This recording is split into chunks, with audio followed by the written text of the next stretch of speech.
Hi friends, tech ಇನ್ಫೋಗೆ ಸ್ವಾಗತ. ಇನ್ನು ಮುಂದೆ ಟೋಲ್ ಪ್ಲಾಜಾಗಳು ಇರುವುದಿಲ್ಲ. ಯಾರೂ ಕೂಡ ನಿಮ್ಮ ವಾಹನಗಳನ್ನು ತಡೆದು ನಿಲ್ಲಿಸುವುದಿಲ್ಲ. ನಿಮ್ಮ ಪಾಡಿಗೆ ನೀವು ಹೈವೇಯಲ್ಲಿ ಸಂಚಾರವನ್ನು ಮಾಡಬಹುದಾಗಿದೆ. ಫ್ರೆಂಡ್ಸ್, ನೀವು ಈಗ ಫಾಸ್ಟ್ಯಾಗ್ ಮೂಲಕವಾಗಿ ಟೋಲನ್ನು ಕಟ್ಟುತ್ತಿದ್ದೀರಿ. ಆದರೆ ಫ್ಯೂಚರ್ನಲ್ಲಿ ಈ ಅವಶ್ಯಕತೆ ಇರುವುದಿಲ್ಲ. ಅದು ಆಟೋಮೆಟಿಕ್ಲಿ ಕಟ್ ಆಗುತ್ತದೆ. ಯಾವ ರೀತಿ ಎಂದರೆ ಇದರ ಕಂಟ್ರೋಲ್ ಸ್ಯಾಟಲೈಟ್ ಮೂಲಕವಾಗಿ ಆಗುತ್ತದೆ. GPS ಮತ್ತು ಕ್ಯಾಮ್ರಾಗಳ ಮೂಲಕವಾಗಿ ನಿಮ್ಮ ವಾಹನವನ್ನು ಡಿಟೆಕ್ಟ್ ಮಾಡಿಬಿಟ್ಟು ಅದು ಆಟೋಮೆಟಿಕ್ಲಿ ನಿಮ್ಮ ಬ್ಯಾಂಕ್ ಅಕೌಂಟ್ನಿಂದ ಹಣ ಕಟ್ಟಾಗುತ್ತದೆ.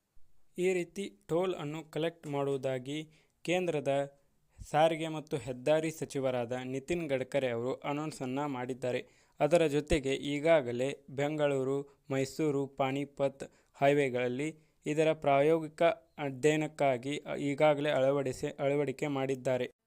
ಹೀಗಾಗಿ ಎಲ್ಲ ನ್ಯಾಷನಲ್ ಹೈವೇಗಳಲ್ಲಿ ಈ ರೀತಿಯ ಟೋಲ್ ಸಿಸ್ಟಮ್ ಇಂಪ್ಲಿಮೆಂಟ್ ಮಾಡಲಾಗುತ್ತದೆ ಎಂದು ಘೋಷಣೆ ಮಾಡಿದೆ.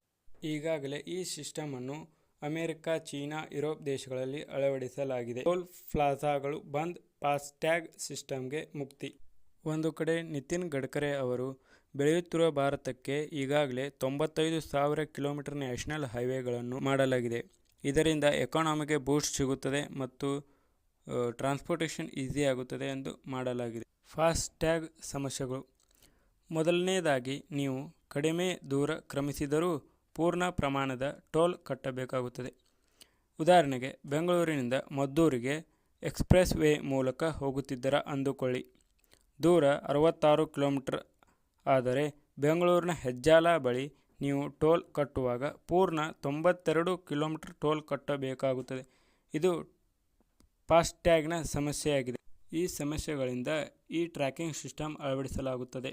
ಮುಂದೆ ನೀವು ನಿಮ್ಮ ನಂಬರ್ ಪ್ಲೇಟ್ಗೆ ಮತ್ತು ಬ್ಯಾಂಕ್ ಅಕೌಂಟ್ಗೆ ಲಿಂಕ್ ಮಾಡಬೇಕಾಗುತ್ತದೆ. ಈ ಮಾಹಿತಿ ನಿಮಗೆ ಇಷ್ಟವಾಗಿದ್ದರೆ ಪ್ಲೀಸ್ ಸಬ್ಸ್ಕ್ರೈಬ್.